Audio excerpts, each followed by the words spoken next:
Chapter 2, Reference Study for Option B. Just like I mentioned in the introduction, for this option, you'll be picking a reference study based on your goals and interests. So some of you guys want to be character designers. Some of you may want to be environment artists. This is a chance to really grow your skill set, especially towards the field you want to eventually get into. Now, I know there will be a number of you who are undecided on what topic they want to focus on in the field, or maybe you want to do a little bit of everything and can't decide. However, you definitely have some favorite artists that you guys admire, and whichever master study you did for week 7, you can basically just pick a subject matter that they're using in their artwork that you can pick and do a study off of. Or perhaps the study you did, you just like the technique, just as you saw in my previous demo, where I did the Jeremy Mann painting. Even though it was a cityscape, I applied it to a still life. So if one of the master studies you did happened to do an environment art, you can also apply it to a character design. So you can mix and match or pick a very similar subject to what's already given in the artwork that you studied. And I'm predicting that this will be the most popular option for this final project because a lot of you want to take more classes and are not quite sure on what you're interested in quite yet. So this is a good chance to kind of get your feet wet and do a little test run on a given subject matter. So even if you're completely new to some of these subjects, but you're curious about it, go ahead and give it a try. This chapter's video is going to be a little bit quicker than the previous one. The reason being that the master study that I'll be using is the one I did for week 7's demonstration. So based off of the Tankon Kincrete artwork that I studied last week, I learned quite a bit in terms of how they were using their line quality to showcase certain details and sort of the old and worn out look that they were able to put in their pieces. As you'll see here, I'm also doing something a little bit different. Now this is completely optional, but what I'm doing is I'm going to be using several references to complete one image. Now for this option B, when you guys pick out your reference, you just need to pick one good one. But I definitely want to keep it open into showing you how you can put your own images together. Because often when you find reference online or take photos for yourself, you're not going to get the perfect scenario. So what I'm doing here with my thumbnails, I'm trying to find a way to showcase my focal point, and I've decided to make it this artillery gun. And these are a set of photos that I took during a field trip many years ago when I took dynamic sketching. We're fortunate enough here in Southern California that we have a military museum that showcases all of these World War II tanks and other military vehicles. So if you guys ever decide to take dynamic sketching 1 and 2, these are the sort of subjects you'll be drawing. So what I'm using with the other references here, I'm trying to find a better background because my main subject just has a wall and a bunch of other junk around it. So I'm trying to find ways to create a sort of landscape around it so it can be showcased just like what I learned in the master study, where they were using the environment to point into the focal point, which was the car in that case.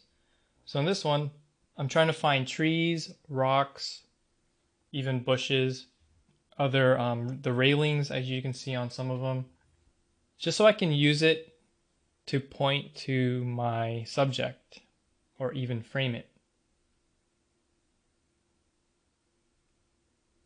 So this is a scenario where you're constantly editing, and it's almost like putting a still life together, except, since you can't move the actual objects, you'll have to just put the You'll just have to put the shapes and forms together and kind of composite them in. But without any Photoshop tricks, all you have to do is sketch it in. Now again, this is completely optional, but for those of you that want to give this a try where you're combining a few different references to make a scene.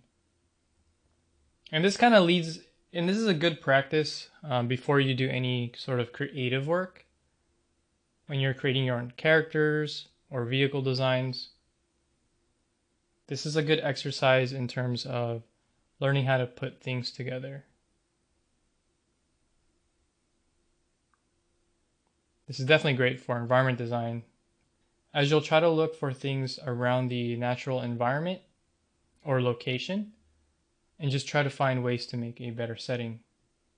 And one thing you'll notice about these line thumbnails, I kept them as loose as I can, mainly because I was mainly concerned about the composition. And I have to admit, it was quite a struggle on this one. I was having a tough time trying to figure out how to showcase my main subject.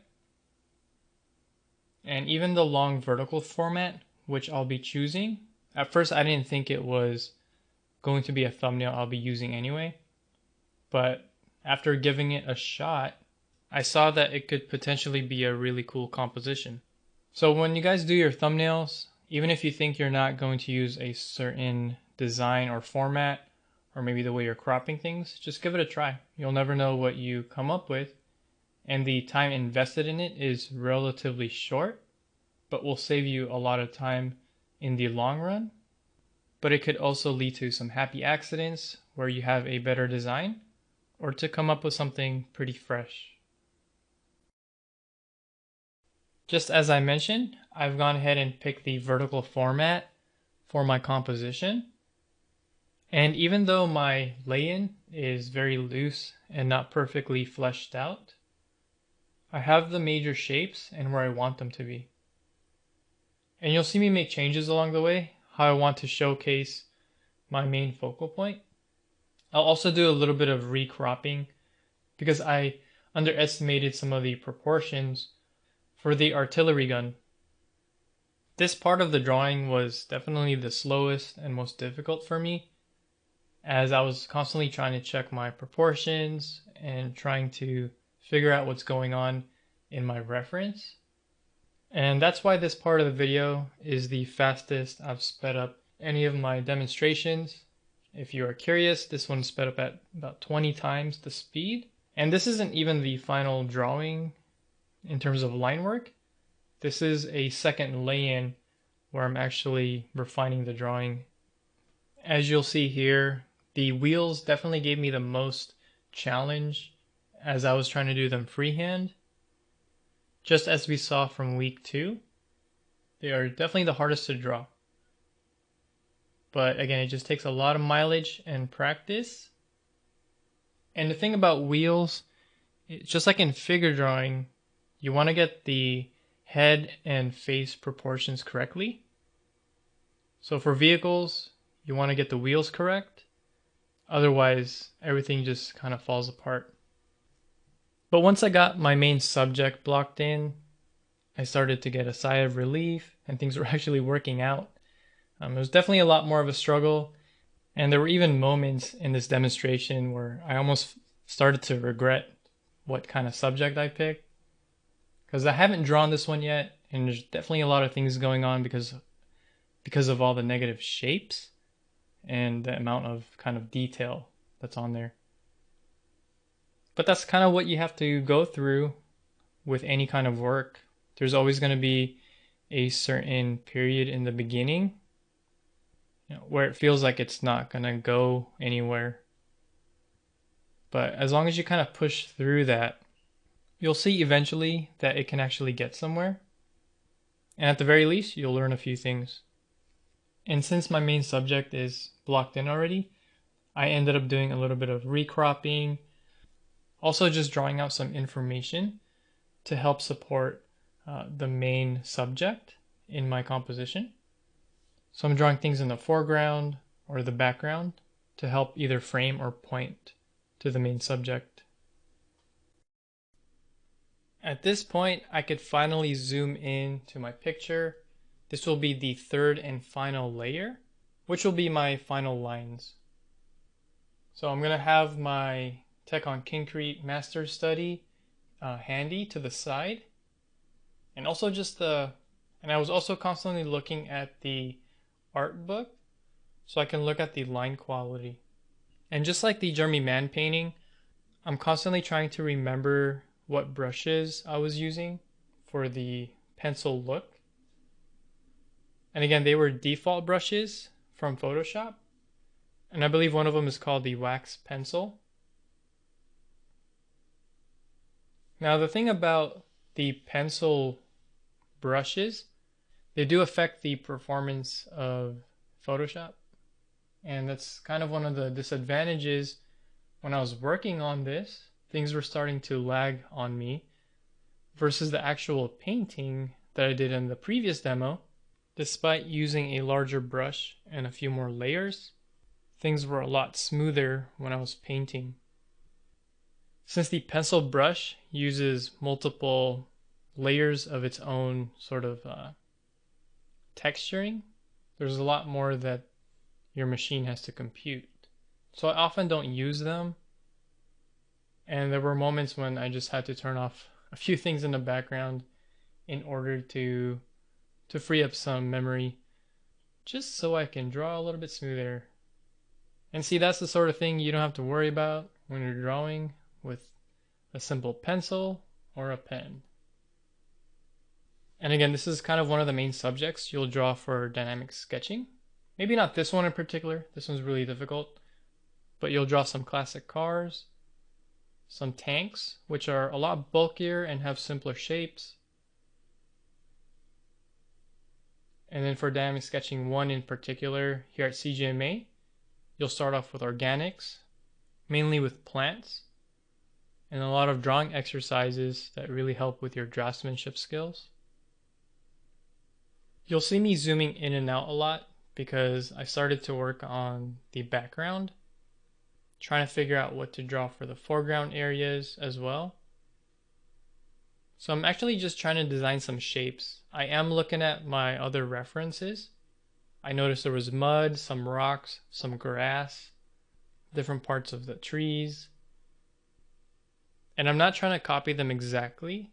All I'm doing is taking cue of what's in the environment, and I'm creating a shape.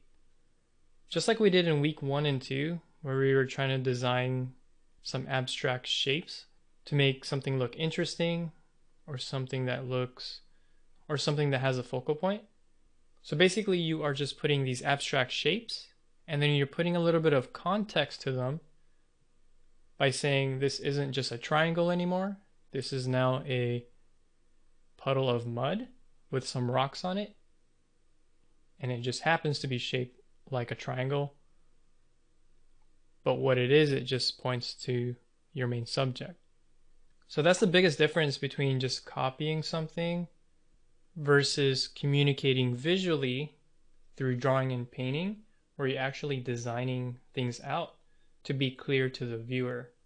It's easier said than done, but those are the kind of things you're going to run into when you take a new class, whether it be for a character design or environment. You're always trying to solve problems in terms of communicating something visually to tell a story or to showcase a certain subject. In this last stretch, I'm actually zooming out a lot and also constantly looking at the art book and also my master study, just so I can get that final look and that final touch on the technique to make it similar enough that it's pretty clear that I was influenced by it. Now, it's not going to be 100%, and I have my own sensibilities and artistic style, but the reason I did this master study is because I want to incorporate that more into my own work. And it's pretty much the same way as a musician has several influences in terms of their favorite artists as well. And then in turn, when they make their own music, you can get little hints of those styles into their own creations, which we are hoping to do with this assignment.